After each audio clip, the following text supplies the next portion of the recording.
Hey guys, this is Bitch of All Trades and welcome back to my channel. For those of you that are new here, welcome. My name is Michelle. I am a nurse practitioner and this channel is all about my life around my career as an NP, actually my journey from being a nurse to an NP and just everything surrounding it as well. And for my oldie but goodies, welcome back. Good to see you, good to have you. Thanks for clicking this video and thank you for continuously supporting me and thank you for being a part of the family. So today I decided to do an updated version. I know that I've brought you guys throughout my journey from nursing school to being a registered nurse, and now that I'm a nurse practitioner. And throughout the journey, I've tried to fill you guys in on how I try to balance my life, just my work life, school life, and overall my social life. I'm a big advocate for having a good work-life balance, and I figured that today's video will talk about my new strategies on how to balance my life in my new job and still filling in some time to do other things that I like to do. I personally, and this is my personal opinion, I don't like to have my life revolve around my job, meaning that who I am, I don't like for it to just solely be associated with my work.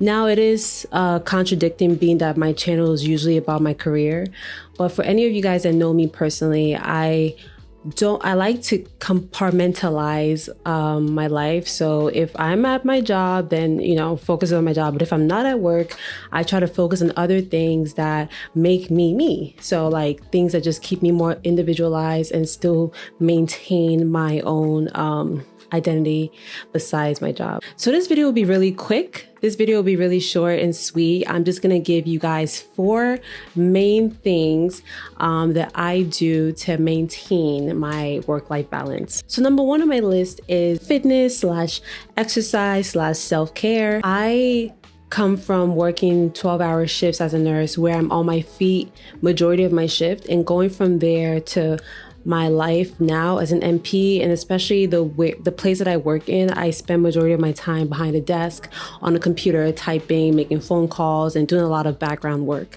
So going from like a very active job role to less physically active job role made me realize how important it is for me to keep fitness and exercise as one of my priorities. So what does that mean for me?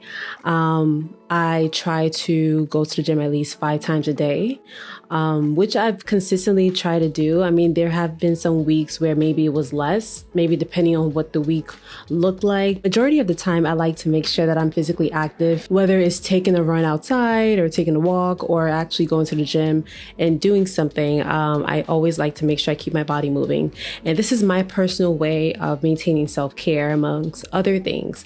I can have like a subset of this because there are other ways that you might prefer to take care of yourself in that regard. It could be going to a class, like a dance class, boxing class, or Pilates, or whatever activities that you like to do. I guess if you're a male or a female, you can play basketball, tennis, whatever it is. Just making sure that you keep yourself physically active for me is a way that I maintain my work-life balance. Number two, I would say is prioritizing rest / retreat. If you watched any of my videos previously, I'm also a big advocate for resting. Like I work the days that I have to work. I work the hours that I have to work, nothing more, nothing less. On my days off, I like to have my days off. And that is because I enjoy just resting.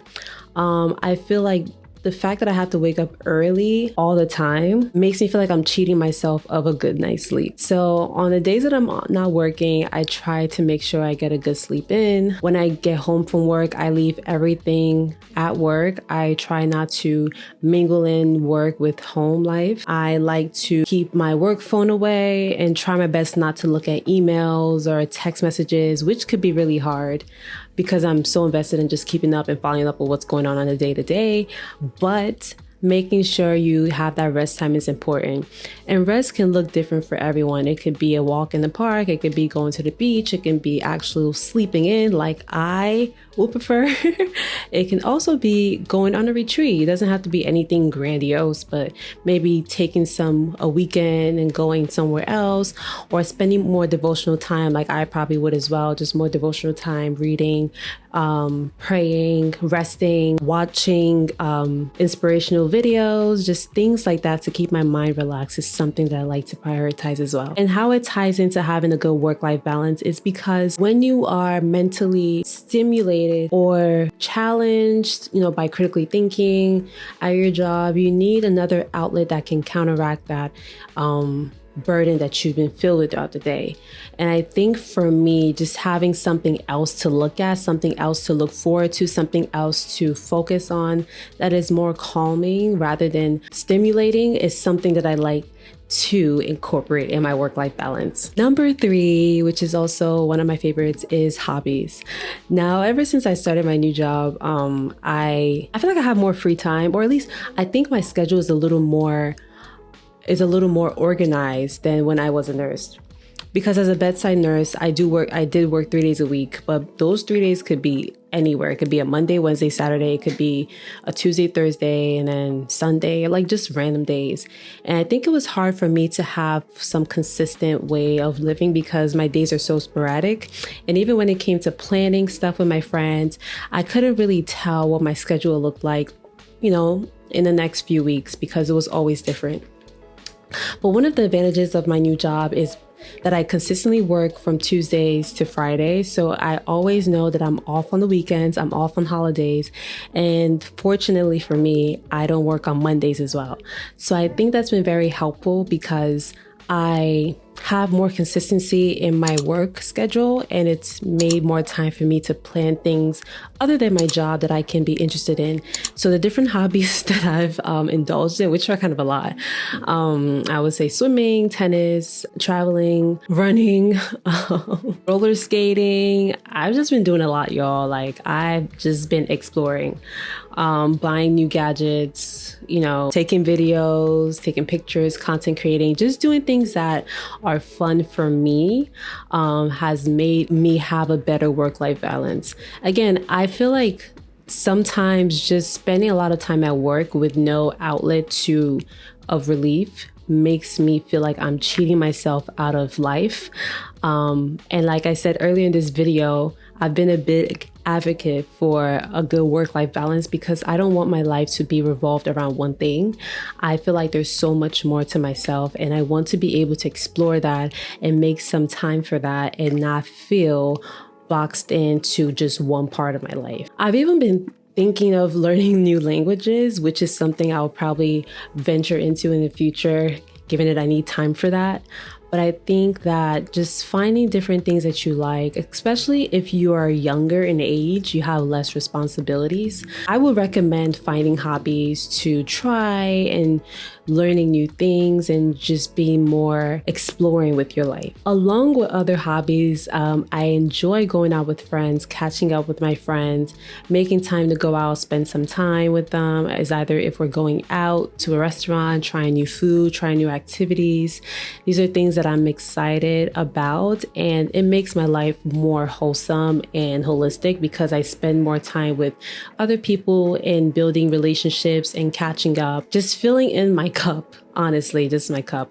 And I think also because one of my love languages, I guess, as they would say, is quality time. So spending quality time with my loved ones is something that I try my best. I mean, then again, it's not always going to be perfect, but having that desire and ability to do it is something that I like to pursue in maintaining a good work-life balance. So last but not least, and I say it definitely is not least, I should have put this as the first one. One of the main ways that I maintain a good work-life balance is setting boundaries. Guys, this should have actually been the first one, but I'm glad I saved it for last so I can touch more on it.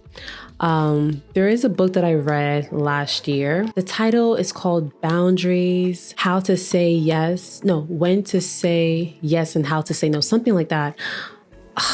Sorry, let me look it up. It's by Dr. Henry Cloud and Dr. John Townsend. It's called Boundaries, When to Say Yes and How to Say No to Take Control of Your Life. Something like that. Man, when I tell you that book transformed transformed my life. Most efficient way to really set a good work-life balance is setting boundaries, knowing when to say yes to things, knowing when to say no to things. And I think more importantly, even when you say no, being able to say no without feeling guilty. Just from my personal life experiences, it's been hard for me to say no to a lot of things. I always got overwhelmed with things that didn't help me. And I think that it always made me feel a little resentful. And that is something that I did not want, like, moving forward. So after reading this book, it changed my life. Like, I recommend it, man. I recommend it. In order to have a good balance, you have to realize that it's not everything in this world that you have to do. You have to know your limits. And just because you can do something doesn't mean you have to do it. For example, let's say you know how to bake. You know how to bake, or you're a baker for a living or whatever, you're a cook or a chef for a living.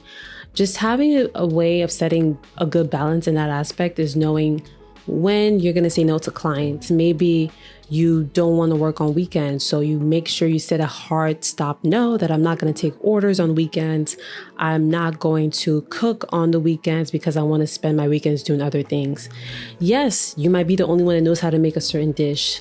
Or yes, maybe someone might have asked you for a favor, but being able to set your limits and being firm with your limits, one, people will be able to respect it eventually, because you might feel guilty thinking that you're being difficult, but no. People eventually respect it. And two, you'll be able to have your own control of your life, and it will give you some peace of mind knowing that you are able to have some control of your life. I promise you, the moment you start setting good boundaries, I think that's when the balance really comes in. The main essence of having a balance is setting boundaries, setting parameters of what you will be able to do, when you'll be able to do it, and when you won't be able to do stuff. I remember the first time, well, not really the first time I said no, but like the first time I had to say no to something that I was good at doing, but I knew it was overwhelming me. And again, like I said, I knew that there was more to my life, and I knew that I was just being so overwhelmed with tasks and responsibilities, where it just felt like a prison for me. So I remember the first time I said no, and man, it freed me. It freed me. I can go on and on about boundaries and setting boundaries and knowing your limits, but honestly, if you read the book, it will change your life, because the book talks more about like the deeper issues as to like the root cause of it, triggers, and being manipulated by people, and not having any boundaries, how you're being a pushover, a people pleaser, and all that stuff. So I'm sure like if whoever reads it, you would be able to have at least an idea of how to set good boundaries and where it comes from, and also just being able to set yourself free by saying no to things. And I am 100% sure that focusing on setting good boundaries will help you have a better work-life balance. I mean, when your job is done at 5 p.m., it's done at 5 p.m. Like, don't try to overwork yourself more than you don't need to. Trust me. All right, guys. Thank you so much for watching. If you have any questions, feel free to comment down in the comment section below. Thank you so much. Make sure you like this video if you enjoyed watching. Make sure you share this video with a friend or two. Maybe it will help them out in their journey of setting a good work-life balance. And don't forget to subscribe to this channel if you are enjoying the content that I'm putting up here. I appreciate you guys. Thank you so much for watching this video. And until next time, I'll see you later.